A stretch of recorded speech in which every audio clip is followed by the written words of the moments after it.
Ladies and gentlemen, have you ever been ghosted, left in the cold, made to feel like you were the problem, and just when you're healing, boom, that avoidant ex suddenly shows up again like a bad Wi-Fi signal, dropping out when you need it most, and reconnecting when you've moved on? Today, we're not just going to talk about why this happens. We're going to break it down psychologically, emotionally, energetically, because once you understand this, you'll stop chasing and start choosing. When you disappear from someone's life, especially an avoidant ex, you'd be amazed at how loud your silence becomes. It's not just about not texting, not calling, not checking their stories. It's about what that absence represents. Avoidants are wired to distance themselves when intimacy starts to feel too overwhelming. They're not bad people. They're operating from subconscious fear, fear of vulnerability, fear of engulfment, fear that if they get too close, they'll lose control or be hurt. So what do? They pull back. They create space. They shut doors that were once open. And here's the kicker. When you chase them during this, you're feeding the narrative in their mind that closeness is suffocating. You're confirming their need to run. But when you stop, when you go quiet, that story breaks. You're no longer part of their push-pull cycle. You've removed yourself from their pattern. And now suddenly something shifts. Your absence becomes undeniable. It's not just silence, it's power. Because avoidants expect you to reach out. They expect you to protest, to plead, to pull. When you don't, it disrupts everything they believe about you and about themselves. Now they're left with questions. Why haven't they texted me? Do they not care anymore? Have they moved on? And those questions, they sting. Because for avoidance, the moment they feel you don't need them anymore is the moment they realize your value. Your emotional detachment shakes them. It creates a void. And avoidants may fear intimacy, but they fear abandonment more. That's when curiosity turns into anxiety, and anxiety turns into action. Suddenly they pop back in. A random message, a like on a post, a vague, hey, how have you been? They're testing the waters, but not because they're ready for deep change yet. It's because your silence made them feel something they've spent a lifetime avoiding, uncertainty. See, your presence was a given, but your absence, that's felt. That echoes in their space, in their routine, in the places where your energy used to fill the gaps, and now they're no longer in control of the connection. You are. Because silence, when done with self-respect, not manipulation, becomes a powerful declaration. I choose peace over chaos. I choose me. And that, more than anything else, makes them come back. When you stop reaching out to an avoidant ex, you're not just stepping away, you're flipping the entire energetic script. See, relationships, especially ones with anxious and avoidant dynamics, are often built on invisible contracts. The anxious partner reaches out, gives, overextends. The avoidant pulls back, creates space, self-protects. And in that imbalance, a pattern forms. It becomes predictable. The avoidant expects the anxious one to always be there, always initiate, always hold the emotional weight of the connection. So what happens when you stop playing your part? Everything shifts. The power dynamic that once leaned in their favor begins to tilt. You're no longer on their emotional leash. You've stopped performing. You've stopped feeding the cycle. That withdrawal of energy is not nothing. It's massive. Because the moment you stop reaching out, you stop validating their position of emotional superiority. You're no longer signaling, you matter more than me. You're no longer available on demand. And for someone used to holding the reins, this is disorienting. Avoidants may act like they crave space, and in many ways they do, but they also crave control, emotional control. And part of that control comes from knowing you're always there, orbiting around them, waiting for them to come closer.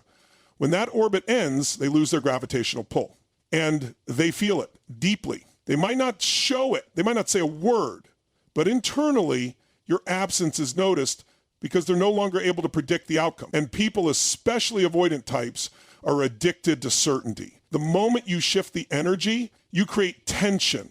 Not conflict, not chaos. Tension, the kind that breeds curiosity. Suddenly, you're not predictable.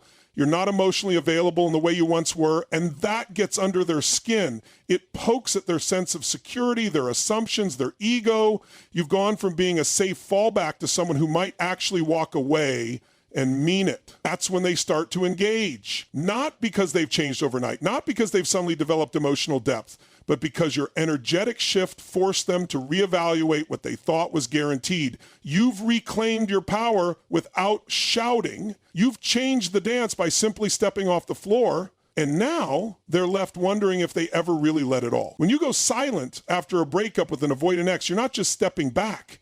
You're becoming a mirror. And that mirror, it reflects everything they've been trying to avoid, not just in the relationship, but within themselves. See, avoidants don't run from you. They run from what intimacy brings up in them. The fears, the insecurities, the stories they've told themselves since childhood that say, getting close means getting hurt, or if I depend on someone, I'll lose control. These beliefs operate in the background like invisible software, dictating their every move, especially in emotional situations. So when you're present, engaging, reaching out, trying to fix or explain or hold space, you're actually shielding them from having to confront that internal noise.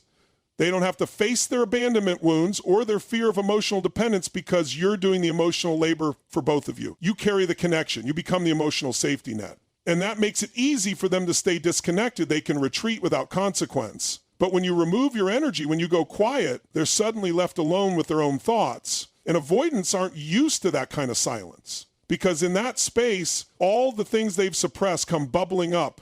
The guilt, the fear, the loneliness. That wall they built to keep love out starts to feel like a prison when there's no one left outside it. They start asking themselves questions they don't have answers for. Did I make a mistake?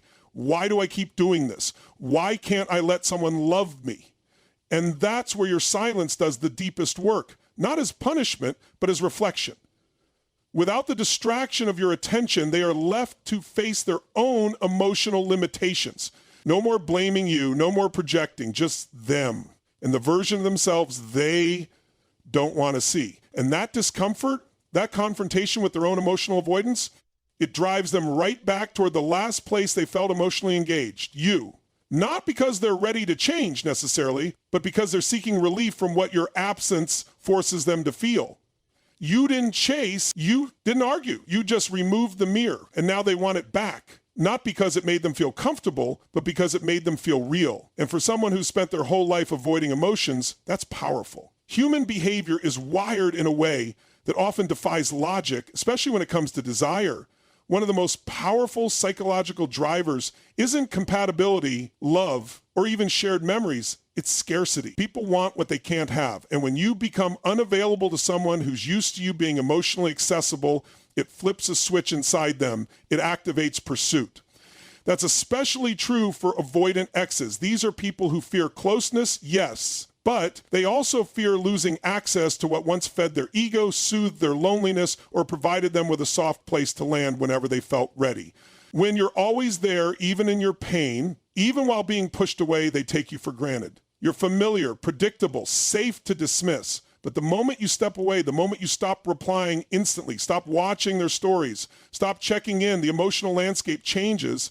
Suddenly, they can't predict you. They can't gauge where you stand. That gap creates a vacuum, and human beings instinctively move to fill emotional vacuums, especially those who once held the upper hand in the relationship. Your absence makes them realize something they couldn't see when you were close. You're not a guarantee. You're not their fallback. You're not waiting in the wings anymore. Avoidants are often allergic to emotional vulnerability, but they're still human. They still crave validation. They still want to be wanted.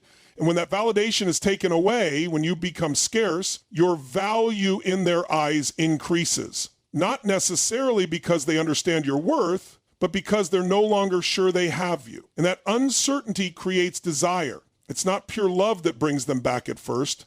It's ego. It's the need to feel like they still mattered to you. It's the discomfort of not being able to access something they used to control. This is where the tables turn. Your silence becomes attractive. Your distance becomes magnetic.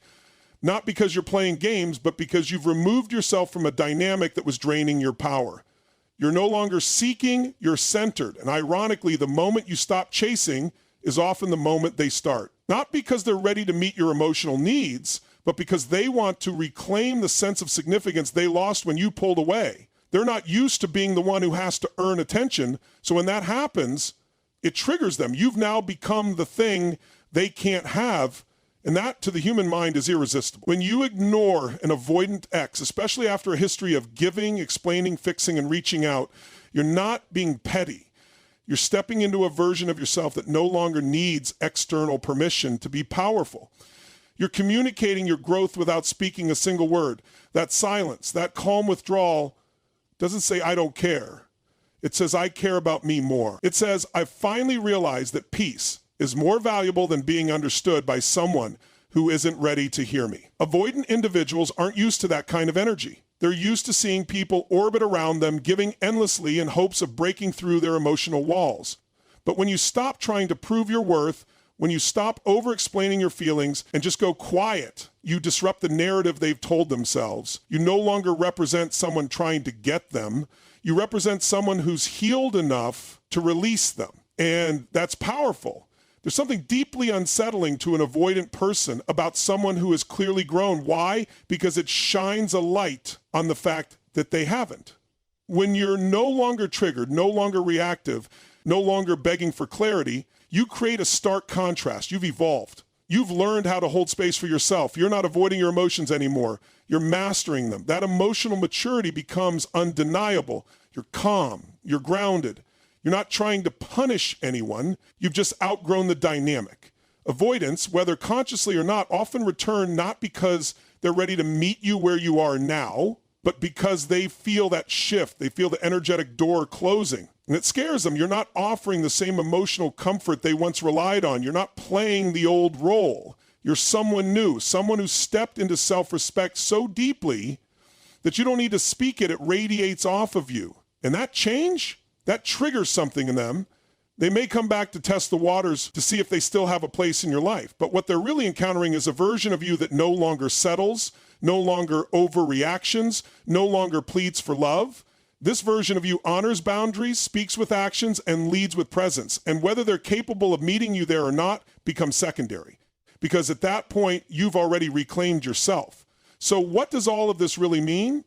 It means that when you pull back, when you stop chasing, when you finally go silent, not to play games, but to protect your peace, you're not just reacting, you're evolving. You're stepping out of the emotional maze that an avoidant partner keeps you stuck in. And the moment you remove yourself from that cycle, everything changes. Suddenly, the person who always ran starts feeling the tension of your absence. They begin to sense the weight of your presence and the very space you used to fill. Your silence becomes a message so loud it echoes in places your words never reach. This journey is about manipulating someone back into your life. It's about recognizing your worth and no longer bargaining with it. Because when you're dealing with someone who fears closeness, fears emotions, and disappears when it matters most, the real breakthrough isn't in getting them to stay. It's in realizing you no longer need them to. The goal isn't to make them come back. It's to become so rooted in self-respect that whether they return or not, you've already won.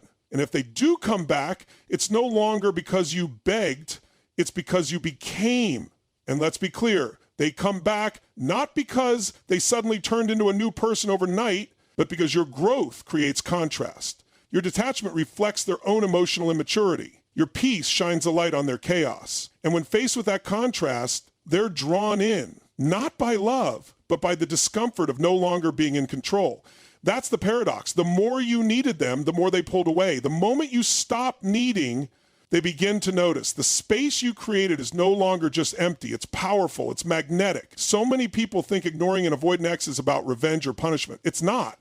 It's about alignment. It's about giving yourself the closure they never could. You stop explaining yourself to someone committed to misunderstanding you. You stop showing up for someone who only appreciated you when you left. And in that silence, you find yourself again. Not the version of you who waited, chased, or bent, but the version that stands tall, speaks truth through action, and knows exactly what they deserve. In the end, the most powerful move you can make isn't in what you say or do, it's in what you no longer tolerate. It's the quiet confidence of a healed person who doesn't settle for breadcrumbs anymore. So, when they come back, and they often do, remember, you are not who they left. You're who you were always meant to be. And from that place of strength, you get to decide if they deserve a seat at your table, not based on the past, but on whether they can rise to meet the person you've now become. Thank you for taking the time to listen, reflect, and show up for yourself today. This message wasn't just about relationships. It was about reclaiming your energy, your voice, and your self-worth. If you've ever been caught in that confusing dance with someone who pulls away the moment you get close, know this: you're not alone. And more importantly, you're not powerless. Your silence isn't weakness. It's wisdom. It's strength. It's healing. So whether you're here to grow, to release, or to remember who you are, thank you for being part of this journey. Stay grounded, stay unshakable, and above all, never shrink to be understood by someone who refuses to grow. Until next time, take care and goodbye.